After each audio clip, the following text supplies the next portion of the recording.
My girlfriend told me she was a night owl. I finally found out why. Written by Zaina. I didn't find it strange at first. When my girlfriend told me that she was more of a night owl, I simply nodded at the time, figuring that maybe she would eventually fall asleep in the early hours of the morning, around 3 or 4, give or take. I was never one to stay up late, no matter how many cups of coffee I would down in an hour, or how many times I would jog around my home just to try and stay with her. All of my attempts, of course, were in vain. She and I would always make these dumb bets on who could stay up latest, but I would always end up saying something along the lines of, "I'm just going to rest my eyes," and I would end up being knocked out until noon. Dumb reason, I know. But then I stopped making those bets with her.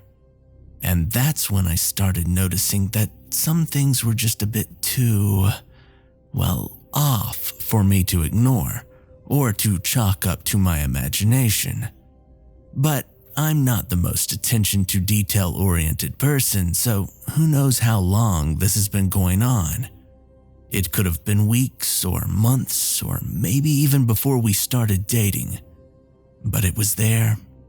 This feeling of uncertainty with every passing day, that I would wake up and find her side of the bed completely cold.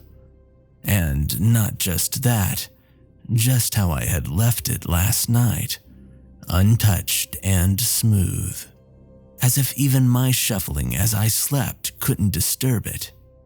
I've tried asking her about it, but all she would say is that's how she's always been. I would always tease her about it and ask her if I smelled or if she just didn't want to sleep with me anymore. But something about her responses just seemed forced and generic, like she had told all of this before. It was weird, but I just couldn't shake the feeling off. Rose and I began dating after a few months of knowing each other. Our contacts were a bit off as she didn't own a phone and was blind to the curses of the internet. And I was a bit suspicious at first.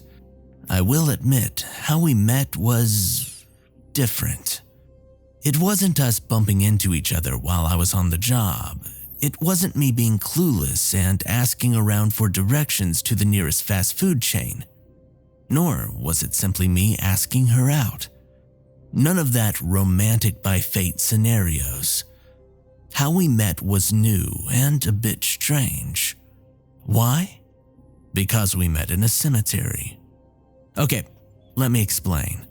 I used to live by this old cemetery a few blocks down from me. My neighbors didn't seem to mind whenever they would hear loud noises and screams coming from the area, since it usually ended up being a bunch of teenagers scaring each other for a prank, or having something else scare them to the point where they'd be bolting down my street and back to their homes in record speed. You know, teenagers being teenagers. But eventually, I became curious. You know how sometimes some people gain these impulses to do something dangerous? Just to feel that sudden thrill and the rush of adrenaline as they jumped out of a plane or went scuba diving into unexplored caves.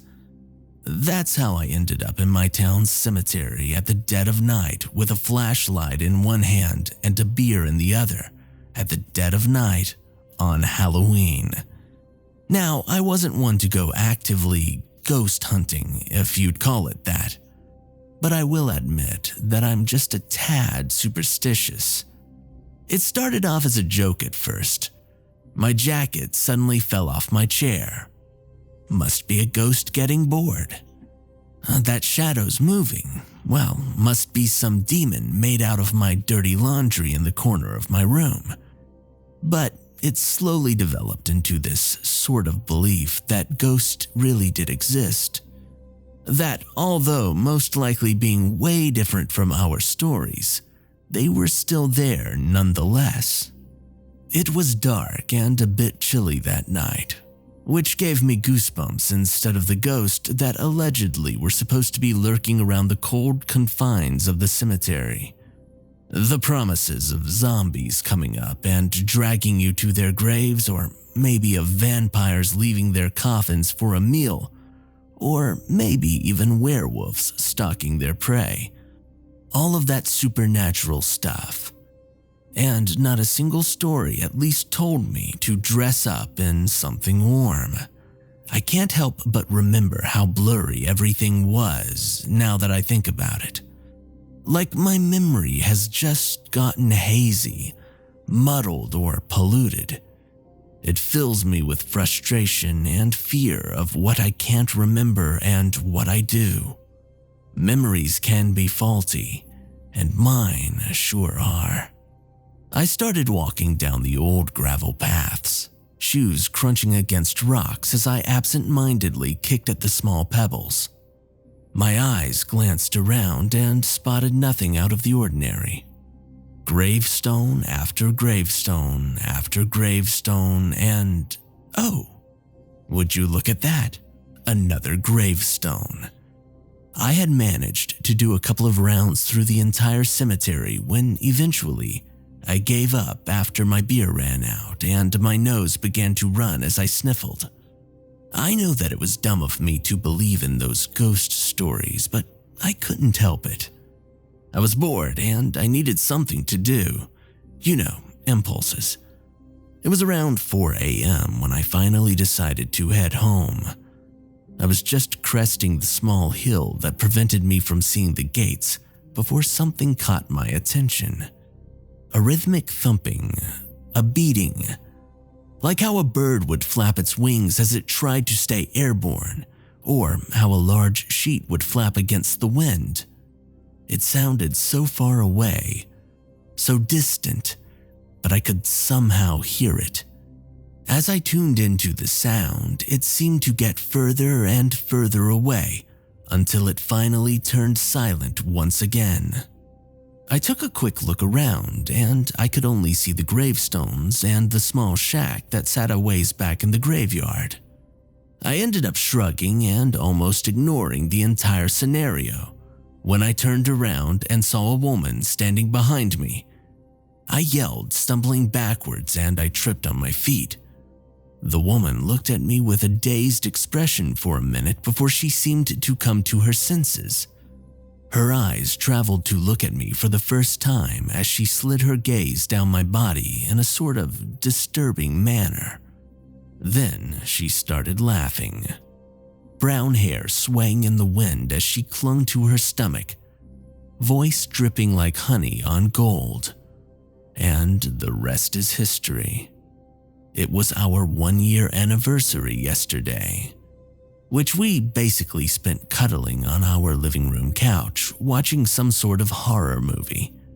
Me being me, I fell asleep first, and I was woken up to the smell of breakfast and the sonic boom that erupted beside me that jolted me awake. My body shot upwards and I quickly stood up, the world spinning as I did as I watched Rose double over in laughter. It took a second for my brain to catch up, and I sent her a playful glare once I saw the pan that had caused the noise. "I hate you," I said, rubbing my face and blinking away the last of my sleepiness. As we sat together eating breakfast, I couldn't help but ask, curiosity getting the better of me and my reasoning. "Hey, Rose," I said, a bit hesitant as I took a sip of my lemonade. She hummed in acknowledgement, not bothering to even look up as she was concentrated on her food. "Do you remember how we met?" I asked. This caught her attention. Her eyes flickered up to look at me as she was halfway into finishing her carbonara. Something flickered across her dark eyes, but I couldn't place what. I could feel the air shift between us as the comfortable silence that we had been sitting in earlier turned into one of anxiousness and a sort of ire. "Yeah, why?" she said, sitting up and almost swallowing her food that she hadn't quite finished chewing yet. "Well, nothing, it's just that I find it kind of weird, you know?" Her eyebrows scrunched downwards as her eyes narrowed.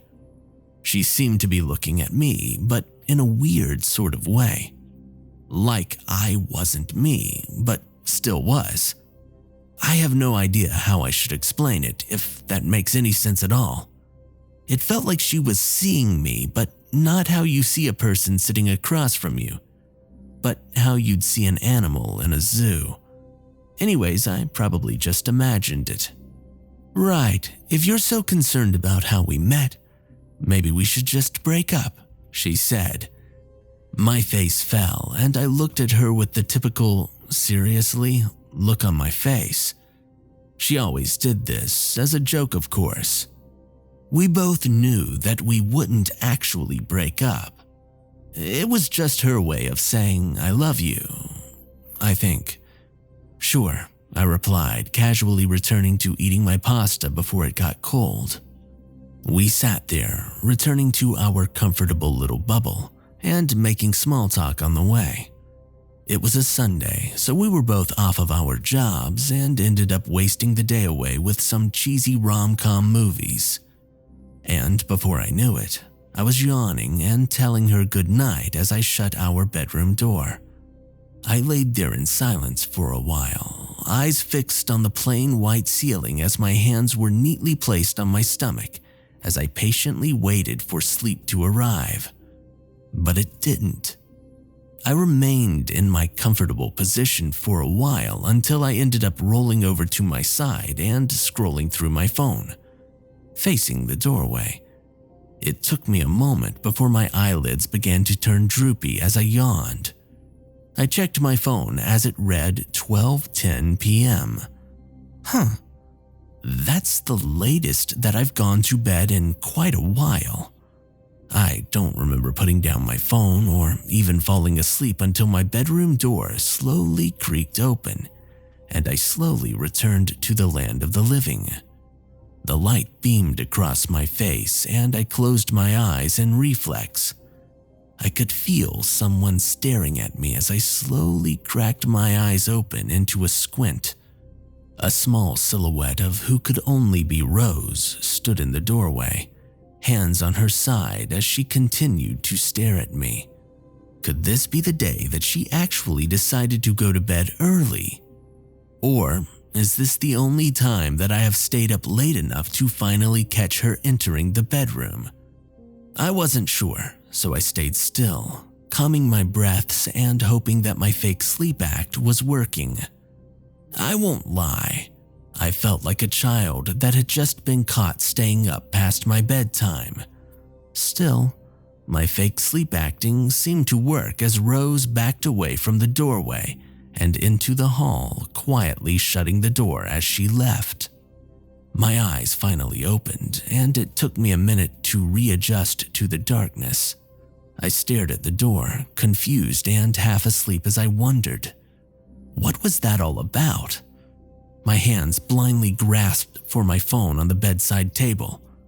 Eyes squinting at the sudden burst of light, I stared at the clock on my phone. 3:33 a.m. That's weird. I felt like I'd just closed my eyes for a moment. It felt strange, unnatural. I listened for a while longer, straining my ears to hear whatever type of movement was in our living room, but there was nothing. Not a single sound in the dead of night. This was strange. I've never seen Rose do that before. Has she been doing this the whole time? I began questioning myself as I slowly but surely eased myself up from the bed. Maybe she was just checking in on me.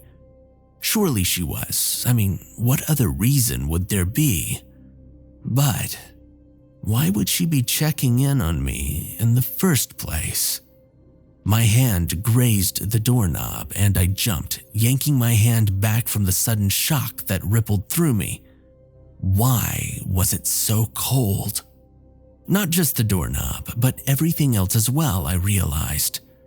My hands traveled back to the door, fingers barely touching the wood before I jolted backwards once more.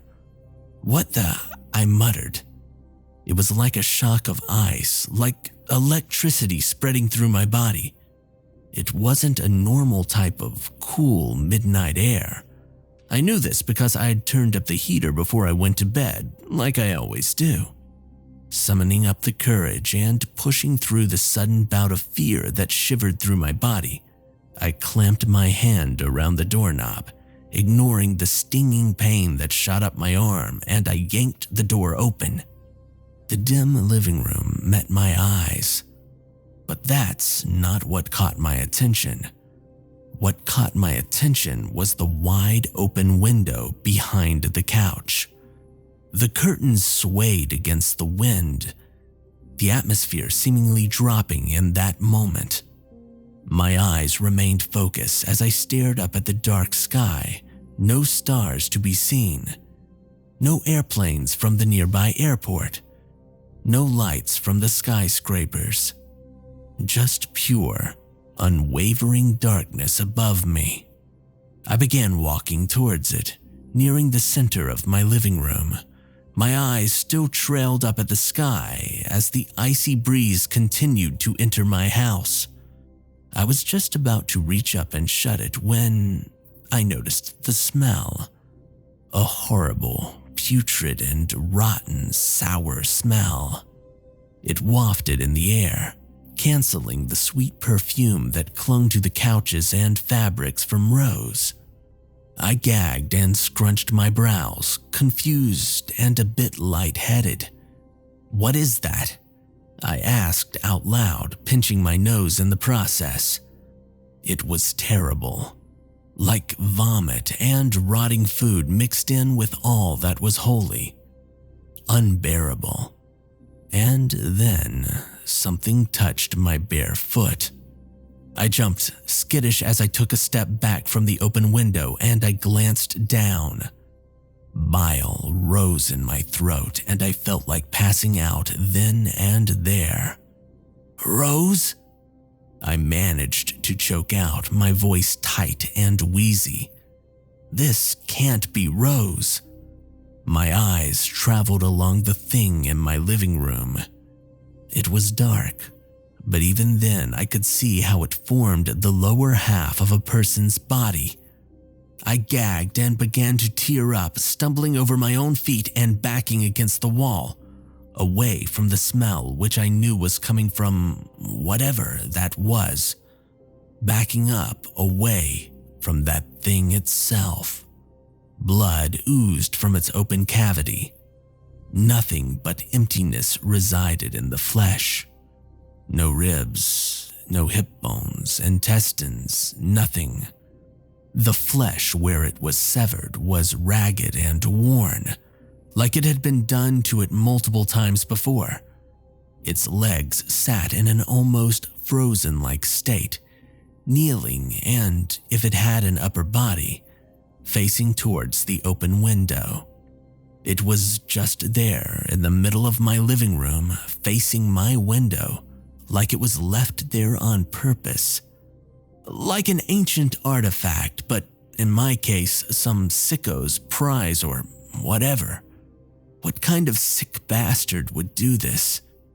I tried to hold my breath, tried to blink away the tears of horror and disgust that threatened to spill past my eyes. But I couldn't. It was too much. There was a severed lower half of a human's body in my house. I began hyperventilating.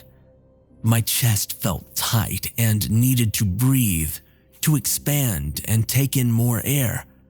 But every time that I did, the smell would cause my vomit to rise up into my mouth. I was shaking at this point. I didn't know what to do, where to go. Why was this thing in my house? Should I call the cops? Would they believe me if I told them that it just appeared out of nowhere? Would Rose believe me? Oh my God, Rose. Rose, are you okay? Are you there? Where are you? I need to call the cops and... I managed to pull myself up and lean against the wall. My knees felt like jelly, and my legs didn't seem to want to function at that moment. I needed to find Rose. We needed to get out of here and call the cops. I forced myself to start moving towards the kitchen, but just as I was a few steps away from it, thump, thump, thump, I froze. It was that rhythmic thumping again.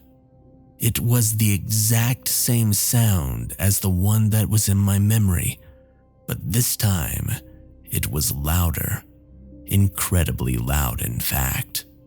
It was like it was right beside me, and I swirled around, dizzying myself in the process. Where was it coming from?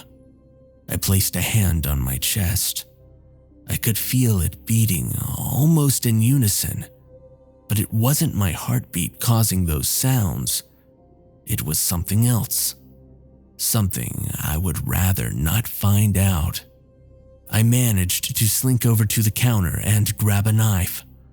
As quietly and as cautiously as I could, I positioned myself only on my knees, holding the knife and facing my living room. Whoever or whatever put that corpse in my home, it was coming back.